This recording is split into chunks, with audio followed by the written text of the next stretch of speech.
Film शुरू होती है और हम एक डरी हुई औरत को देखते हैं। दरअसल उसने गोदाम में कुछ ऐसा देख लिया था जिससे उसके होश उड़ गए। एक घर में मालिक की बिल्ली को बेरहमी से मार दिया गया था। चौंका देने वाली बात ये कि ये काम किसी इंसान का नहीं बल्कि एक रोबोट का था। इस रोबोट को बनाने वाला इंसान एक साइंटिस्ट होता है जिसका नाम एडन था। उसके बेटे की एक हादसे में मौत हो गई थी जिसके गम से वो बाहर नहीं आ रहा था। तब अपने बेटे की याद में उसने अपनी टेक्निकल खूबियों को इस्तेमाल करते हुए इस रोबोट को बना दिया, जिसका नाम भी उसने अपने बेटे जैसा ही रखा, यानी कि रॉबिन, जो इस फिल्म का नाम भी। अब जैसे उसने देखा कि रोबोट का हाथ हिल रहा था तो वो हैरान होने के साथ साथ खुश भी हो गया। उसने इस रोबोट रॉबिन को अपने बेटे की तरह ही अपनाया। ऐसा लग रहा था जैसे उसकी जिंदगी एक बार फिर खुशियों से भर गई है, मगर उसे इस बात का अंदाजा नहीं था कि ये एक मशीन है जो अब अपने दिमाग से सोचने लगी है, जिसके अंजाम बहुत बुरे हो सकते हैं, क्योंकि अब जाहिर है उसके अंदर इमोशंस, जज्बात भी। और उसने इस बिल्ली को इसलिए मारा क्योंकि उसे लग रहा था कि एडन का प्यार इस बिल्ली में बट रहा है। उसे ये चीज अच्छी नहीं लगी,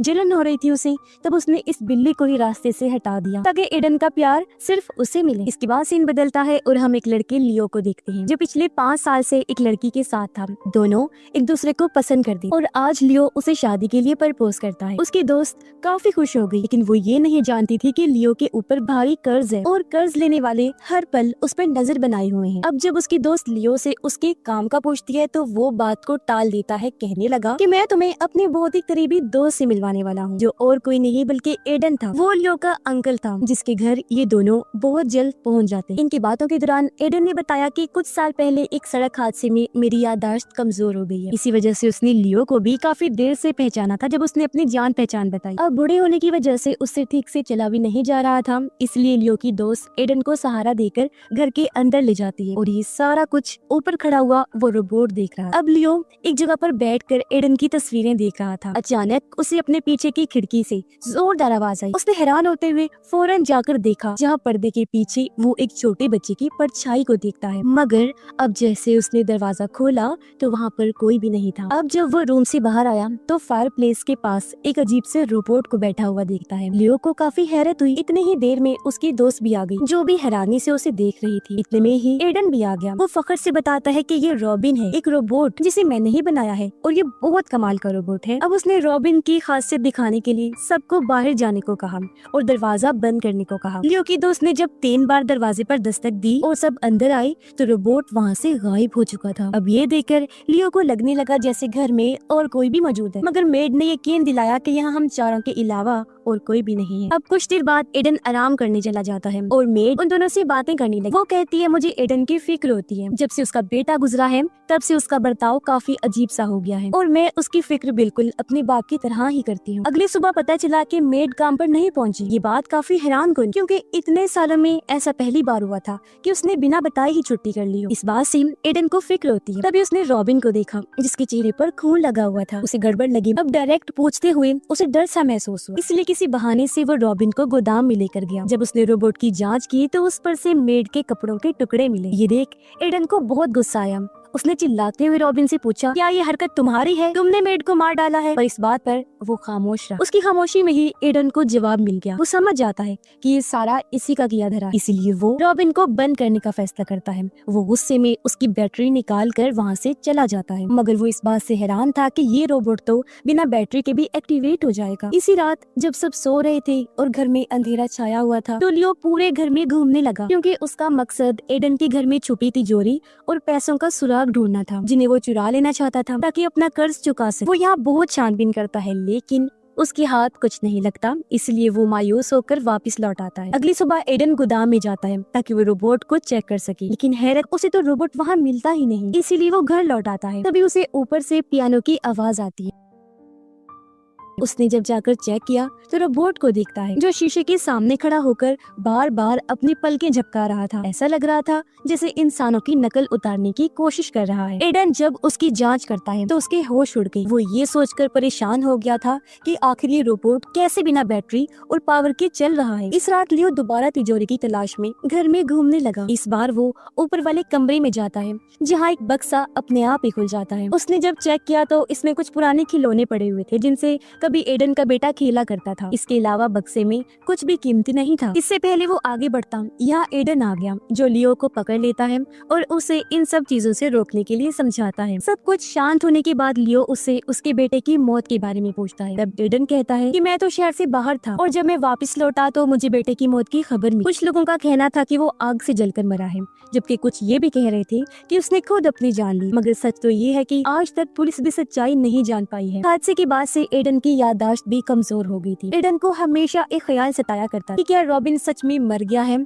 या वो अब भी किसी रूप में जिंदा है। अगले दिन तो पुलिस वाले एडन के घर आते हैं। दरअसल मेड का भाई बहुत परेशान था क्योंकि 2 दिन से उसकी बहन लापता थी, इसलिए उन्होंने पुलिस में शिकायत कर दी। पुलिस ने जब इस बारे में एडन से सवाल किया तो उसका कहना था कि मैं इस बारे में कुछ नहीं जानता। तब पुलिस ने कहा कि आखिरी बार मेड को इस घर के गोदाम में देखा गया था। उसने घर जाने के लिए टैक्सी ड्राइवर को भी बुलाया था, लेकिन टैक्सी ड्राइवर काफी देर इंतजार करने के बाद वापस लौट गया था। लेकिन हर बार यहाँ एडन यही कहता है कि मैं कुछ नहीं जानता, क्योंकि पुलिस को भी कोई सबूत नहीं मिला था, इसीलिए वो भी वापस लौट जाती है। लेकिन हम देखते हैं कि मेड का भाई जो घर के बाहर ही छुपा हुआ था वो चुपके से गोदाम में आता है। उसने अपनी बहन के फोन पर कॉल की, तब रिंग की आवाज भी अंदर से आती है। आवाज का पीछा करते करते वो जब अंदर आया तो वहाँ का नजारा देखकर उसके होश उड़, क्योंकि वहाँ उसकी बहन की लाश बुरी हालत में पड़ी हुई। और अब कुछ भी समझने से पहले अचानक उसके पीछे रॉबिन रोबोट भी आ जाता है। घबराते हुए उसका भाई पुलिस को कॉल करने लगता है, लेकिन रॉबिन ने एक तेज धार लोहे के जंगले को उसकी तरफ फेंककर मारा, जिससे उसकी भी जान चली जाती है और चुपचाप हो जाकर फायर प्लेस के पास बैठ जाता है। अब एडन एक बार फिर उसके पास आया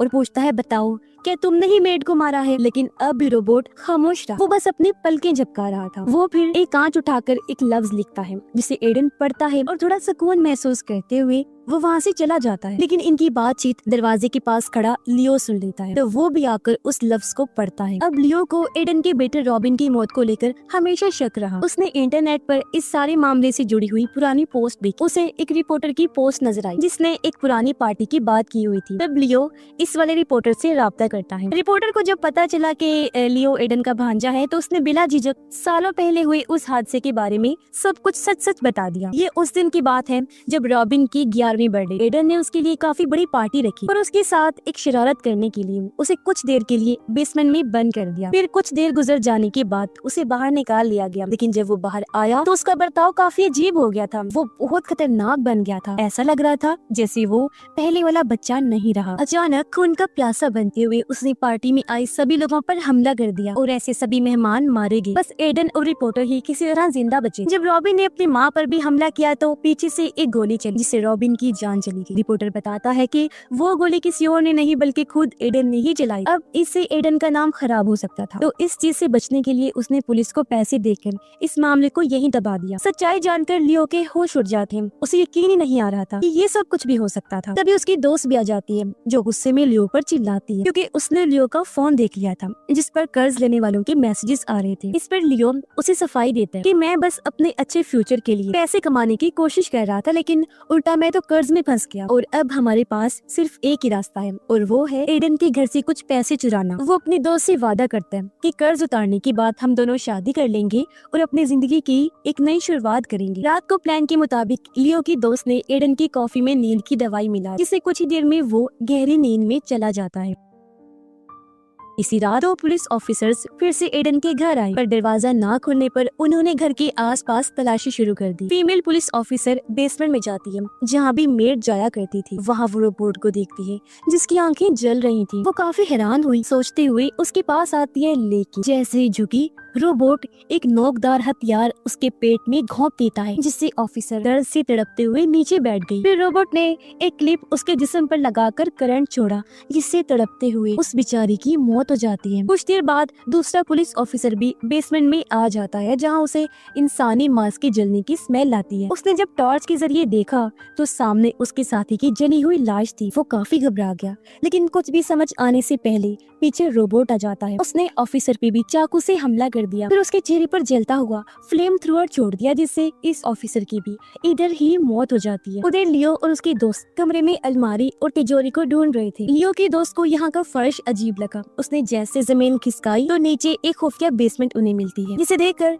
लियो काफी खुश हो जाता है। ये देख पहले उसकी दोस्त घबराती है, लेकिन फिर वो भी उसके पीछे नीचे उतर आती है। लेकिन दोनों इस बात से अनजान थे कि ये सब कुछ रोबोट देख रहा है। नीचे आकर इन्होंने देखा कि यहाँ बहुत सारी शराब की बोतलें थी, लेकिन लियो की नजर शराब से ज्यादा तिजोरी को ढूंढ रही, जिसके अंदर कीमती चीजें होंगी। अचानक इन्हें अपने पीछे किसी की आहट महसूस हुई। इन्होंने पीछे मुड़कर देखा, मगर वहाँ कोई नहीं था। अब लियो तो आगे बढ़ गया, लेकिन उसकी दोस्त यही रुक गई ताकि दूसरी बार देख सके कि यहाँ कौन है। अब जब उसने चेहरा आगे करके फिर से मुड़कर देखा तो उसके सामने खून से भरा हुआ रोबोट खड़ा हुआ था। वो ये देखते हुए चीख मार देती है और जल्दी से वहाँ से भाग जाती है, जहाँ एक बार फिर वो लियो से आकर मिल जाती है। भागते भागते ये एक ऐसी जगह पर पहुँच जाते हैं जहाँ आखिर इनकी तलाश खत्म होती है, क्योंकि सामने तिजोरी पड़ी नहीं मिल जाती है, जिसे देख दोनों काफी खुश हो गई। कुछ देर के लिए डर खत्म हो गया था और अब दोनों खुश होते हुए आगे बढ़े उसे खोलने के लिए। लियो को याद आया कि एडन अपने बेटे की बर्थ डेट को पासवर्ड रखता था। तब उसने यही पासवर्ड डाला और सच में तिजोरी खुल भी जाती है। लेकिन जो उन्होंने देखा